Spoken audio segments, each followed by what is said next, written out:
আজকাল কিন্তু বই পড়ছে না ওইভাবে, মেয়েরা ছেলেরা ওইভাবে বই পড়ছে না। তারা যেটা পড়ছে সেটা হচ্ছে পরীক্ষা পাশ করার বই, চাকরি পাওয়ার বই, এগুলো তারা পড়ছে।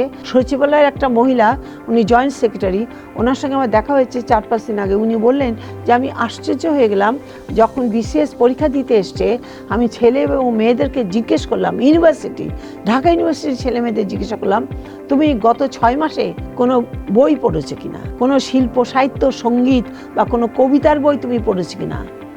Nobody could answer, nobody has red. তো বললো যে ইউনিভার্সিটির ছেলে মেয়ে তারা বিগত 6 মাসে না কোনো পত্রিকা পড়েছে, তোমার ওই পত্রিকা মানে তোমার গল্প কবিতা ওই সমস্ত শিল্প সাহিত্যের পত্রিকা পড়েছে, না কোনো বই পড়েছে। বানিয়ে তো বলতে পারে শেষ কবিতা পড়েছি, বা বলতে পারে শরৎচন্দ্র পড়েছি। এই বানিয়ে যে বলবে সেই ক্ষমতাটুকুও নেই।